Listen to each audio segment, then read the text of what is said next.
Hey everybody. I figured since everybody is being forced to stay at home in light of the coronavirus and having to, uh, you know, isolate ourselves and whatnot, everybody seems to be looking to move their games online.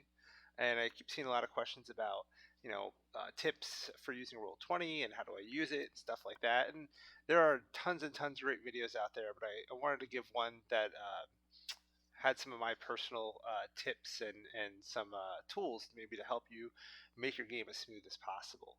Uh, for me, one of the biggest things that I found to help an online game go smooth is for the DM to do a lot of the prep ahead of time and to provide some macros that will help keep the game moving smooth.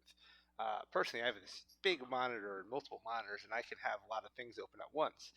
But a lot of your players may be playing on a tablet or a laptop or a single screen, and they don't have that ability to have a lot of screen space. So one of the things that helps is to create macros that are attached to the player's token, and that will help them to act faster for things like saving throws and skill checks and weapon attacks and anything else. So I have downloaded here the Explorer's Guide to Wildmount Adventure that was put out for free thanks to our friends at Roll20 and Critical Role. So I'm going to go through a couple things with you guys here. Just for those of you who are brand new, here on the left you have just some the tools that you have as a DM and also maybe as a player, depending on which tools we're looking at. One of the more important ones for you is going to be this little box up top. This will get you to your different layers. So you generally want to put your map on the map background layer, your tokens on the token layer. The GM overlay layer is kind of a nice one if you want to maybe hide some stuff from the players, but you want to be able to see it, like maybe there's a monster hidden in the room. You can put it on this layer and then reveal it later. And then if you have a paid account, you might have access to dynamic lighting, which is a really cool, fun feature. And I'll show you guys a few things we can do with that. You do have your drawing tool here, which is fairly self-explanatory. You can draw shapes and stuff. Zoom. This one here is for measuring distances. And then you have an area here for fog of war. So if you're not playing with dynamic lighting, you can use the fog layer to hide the map and then just draw lines on the areas that you want to reveal. And then you have your initiative tracker here, and then a dice roller. So some basic stuff. So let's take a look at a character real quick. So up here, you have your art library. I have a lot of art in mine from just over time. And then you have your journal here, which is where you're going to keep your characters that we create. So I created a character here called Not the Brave, and then the rest of this was downloaded with this particular adventure. But if you're doing a homebrew or something else, this may be completely empty for you at first. But I'll show you the character Not the Brave we created. First, to create a character, you can click on Add and say Character, and that'll create a blank character sheet.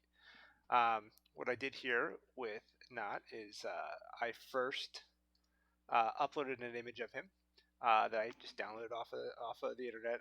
Or some great creator created this art. So I don't know specifically who, but credit to that person. And then I made a token. There is a site that will be extremely useful for you called Token Stamp 2. That basically you can drag a image or upload an image to the site. Choose one of these different borders. Choose a color, a background color if you want, and it'll create a token. And you can just save this image and then upload that to your Roll20. That'll be the character's token. And I'll show you a couple of tricks on the best way to create a token and assign that to a character as well. So if we come in here to the character sheet, it's a character sheet like any other. You can come in here and you can put in your stats. You want to put your stats in the lower one here, and it'll automatically populate the character's bonus. You can choose the class up here.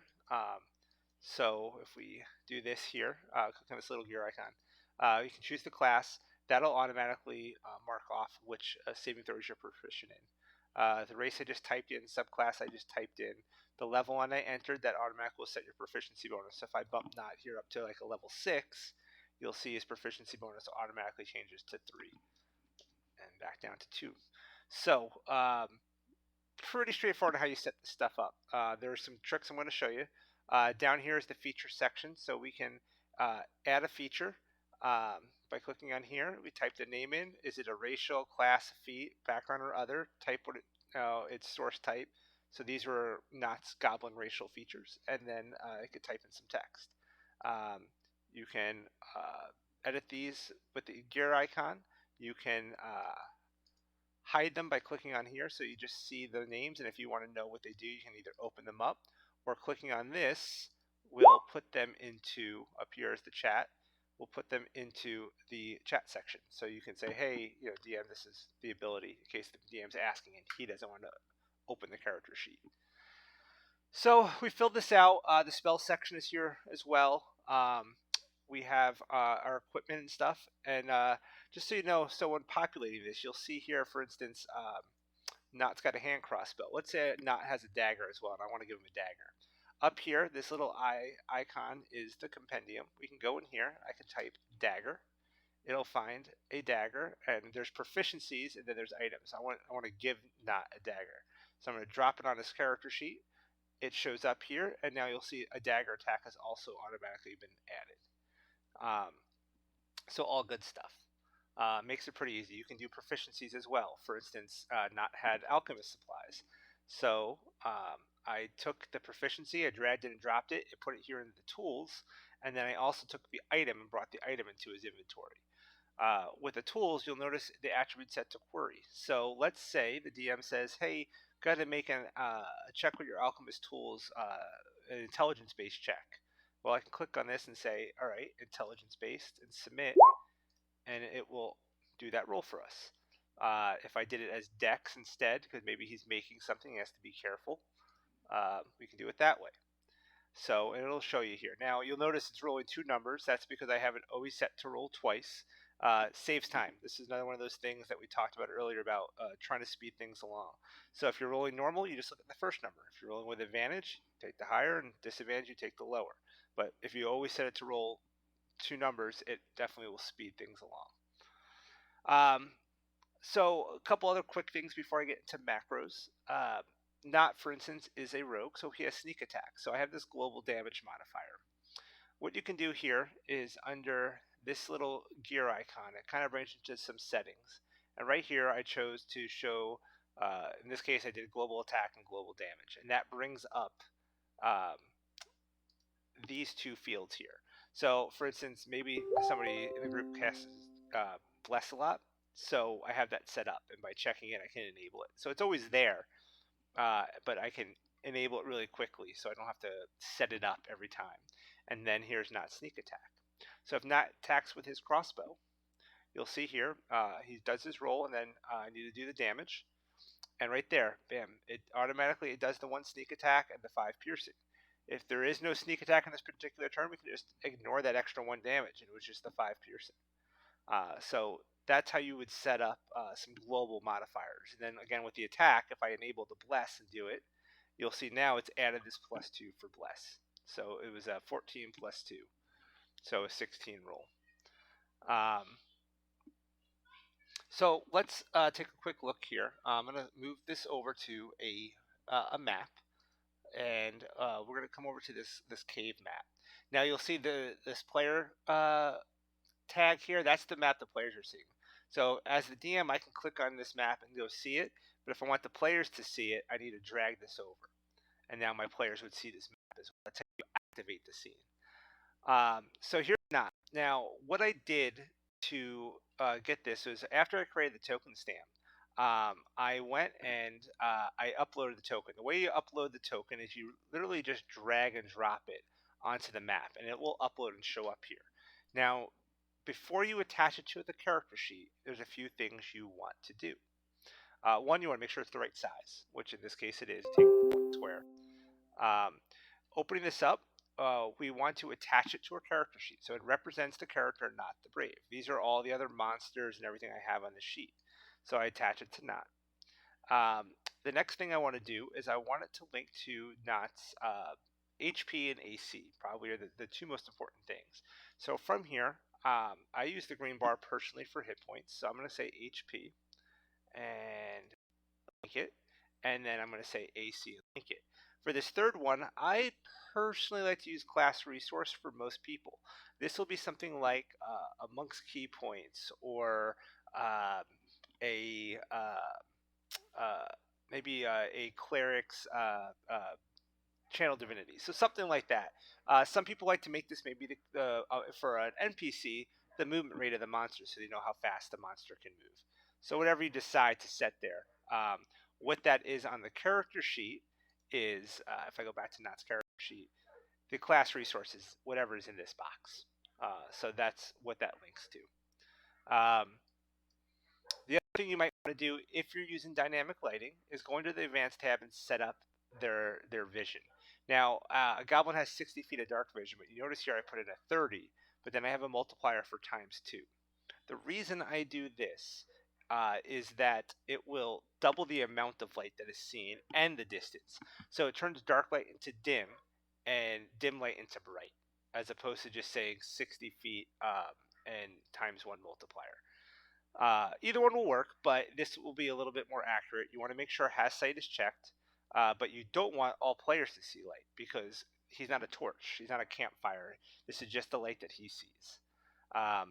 So if a character was to be carrying a torch, you could say all players see light and put the torch lighting in here and stuff like that. But it gets a little difficult when you're trying to put it on top of dark vision. So we save those changes, and then what we want to do is now that the token is all set up, now we want to go into Knot here. We want to say edit, and then I'm going to remove this real quick so you can see what I did. Now I'll say use selected token. The token is selected, and now what happens is anytime on any map that I drag Knot onto the page, that token will have all those settings. You'll see here, there's the 21 HP, there's the 17 AC. So it's all linked up.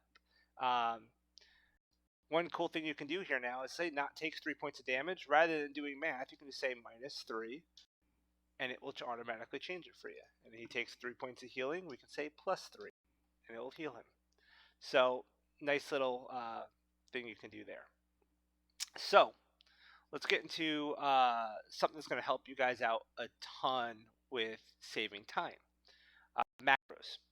So there's two main ways to do macros. One is if you come up to the collections tab up here on the top right, you can create macros here.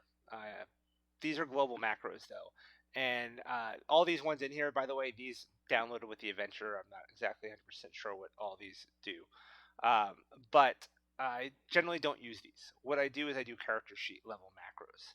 So if I open up Knott's character sheet and I go under attributes and abilities, I've created some macros here. Now, these macros I have on a paste bin that I will put in the link below the video that you guys can go copy and paste them right into your own character sheets. I have some for characters and I have some for NPCs because there are two different types of sheets. So I have one for saving throws, one for skill checks, one for ability checks, one to roll initiative. I have this spellbook macro, which is really cool, and then a basic attack macro. So you'll notice here I have this show token action box checked. What that is going to do is when the token is selected, this bar shows up top, and here they are. So now the player does not need to open their character sheet. They can do a lot of these things right in the game. So let's say, as the DM, you say, hey, Knot, go ahead and roll a stealth check for me. Well, Knot can click on this. This will pop up and ask, do you want to roll this as a normal with advantage or disadvantage? We will roll this one normal. We will submit it, and then he can come in here and say it's a stealth check. He submits. Hey, look at that. Not just rolled a natural 20. You'll see 20 plus 8, so a total of 28. And makes it nice and quick without having to go into the character sheet itself. Now Knot needs to roll a saving throw. He needs to roll a Constitution saving throw. So he's going to roll this normal as well. And we'll choose Con. And he rolled a 16. That was, if you mouse over here, you can see it was a 14 plus 2. So that's how these will make that a little easier. When combat comes around, you as the DM will open up the turn order. I'm going to clear this. I have one set up from earlier. And you'll say, okay, roll for initiative. And the player can, as long as their token is selected, that's important. The token has to be selected. They can click initiative, and there's their initiative roll, and they're already in the combat, ready to go. The last is the attack rolls. So way attack rolls work, I'm going to actually go into the sheet to show you a little bit of this. First, I'll show you the actual what the macro does. Is if I hit attack, this is his crossbow attack. You'll see here it rolled it twice automatically, just makes it a little quicker. So if it was normal or with disadvantage, it would have been a 7. If it was with advantage, it's a 20. If I open up Nat's character sheet and I come in, this attack macro. Looking here, he's got 3 different attacks. The way these things work on the character sheet is the first one is 0, this one would be 1, and this one would be 2. Keep that in mind. If I look at the attack macro, it's 1 line, this is 0.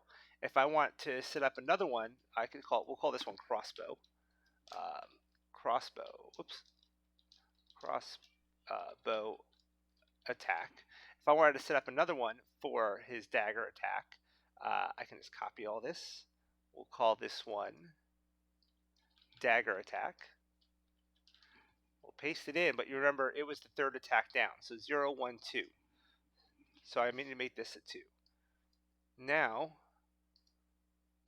I will check this box and close this sheet here, and there is now a dagger attack. And if I click on that, you'll see here, there it is. It rolled the dagger attack. So you can create multiple ones using that macro. The last one I want to show you, and this one's a little bit more advanced one, and I can't remember exactly where I found this macro. I'm sure I got it off of one of the forums or something, and I made a couple changes to it, but I can't take credit for this. I really can't take credit for many of these macros. A lot of them I did right, but a lot of other people kind of gave me the foundation. I made some changes to them, but this one is super useful for all spellcasters, but I like it a lot for spellcasters like druids who prepare spells every day. So what you do, I'll show you what it does first. I'll click this, and it spits out all of their spells. And if the spell is prepared, it will put a little prepared next to it. Now, what's nice about this is, even if it's not somebody who prepares spells, it doesn't really matter in this case because they have all their spells available. But let's say Not wants to cast Hideous Laughter. I can now just click on it, and it spits it out. Or if it's Shock and Grasp, its attack roll, it spits it out right from the chat log here. So another really useful thing to save you some time. There's 2 things involved in this macro. You need to create a table. That's how the prepared part works. And what that means is if I go into Not's character sheet, under his spells, you'll see here I marked these 2 as prepared. So anything with this box checked in will show as prepared there. Now, again, not every class has to quote-unquote prepare spells, but if they do, that's how you would do it. For somebody like, let's say, a cleric who just has access to their full spell book, or a druid who has access to all the spells, you might just want to put all the spells on their sheet, and then you can just check off which ones they have prepared, and then they can see that quickly. And you as a DM could check too. You say, all right, long rest, prepare your spells. They're like, okay, all done, and then you can click it to see which ones they've prepared. Not that anybody cheats, but you can at least say, okay, you had this one prepared, or you did it. You don't want people changing spells middle of the day. You can at least check the work, we'll say. But what we need to do in order to make this macro work is 2 things. First, we have to create a table. So coming back under the collection section, there is roll tables. So what I did was I created a roll table called prepared. And basically all I did was say prepared, and there's one item in there called prepared. And that's all you have to do. And you can see here, this is what it looks like. So prepared, wait 1, that's it. That you literally save that, you're done. Now you got to create the macro.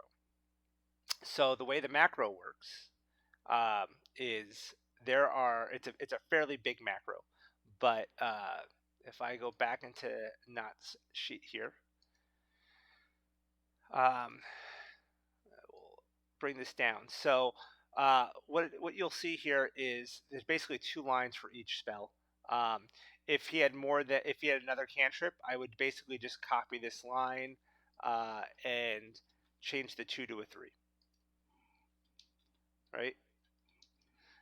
Same thing with level 1 spells, level 2 spells. Now, in my link below that brings you to this, I think I have it set up with a whole bunch to level 5. So you may have to delete or add spells based on what the character has. But if you have more than what the character has in their spell book, it will throw an error. So if I leave this in, since it does not have a 4th cantrip, and I come in here and cast this again or use this macro again, it will likely throw some errors.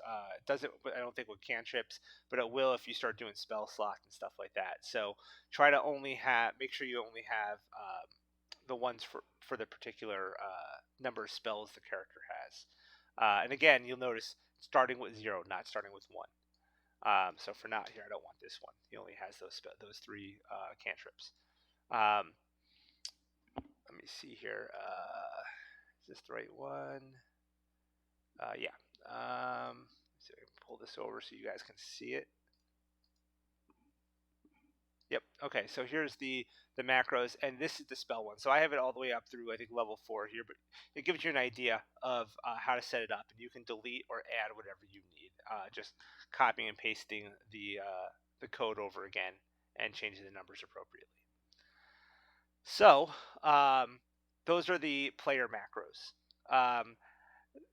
The last thing I have for you guys is some NPC macros. Now, we talked about the compendium earlier for doing things like items and proficiencies. Well, we can do it for monsters too. So let's say we're going to fight, I don't know, an ogre. Right here, I have an ogre monster.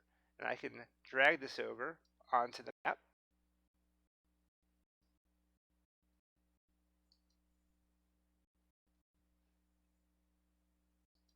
And here he is. Now, fortunately, he doesn't have any icon or anything, so as a DM ahead of time, you can set that stuff up. But you'll see here now that here's the ogre. So if I come into his character sheet and I edit it, I can go get a profile pic and a token and put those all in here. For now, though, what I want to focus on for you is macros that you can do for the NPCs as well. So if we come in here, let's say I want to add a saving throw macro. Well, one of the links below also will bring you to my saving throw macros. I'm going to pull this up separately here. Or I should say to my creature macros. So the saving throw one here, I'm just going to copy the text that is in the paste bin. I will paste this in. We'll call this saving throw.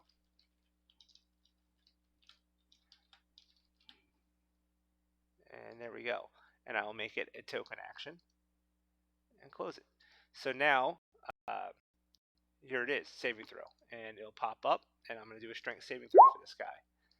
And it's already started, I already have it set to not prompt you for the other stuff since it's a monster, try to speed up the DM's abilities here. So this guy just rolled a nat 20 for his strength save. So all the macros, again, that I have for the monsters, I have a skill check, the ability check, the saving throw, just like I did for the players. And I have a couple other ones. There's also the initiative one. There's one for doing a perception check. There is one for, I'll show you this one. This one's a fun one, or a useful one, is for checking things like damage resistance and immunities. So this one here, place this one in.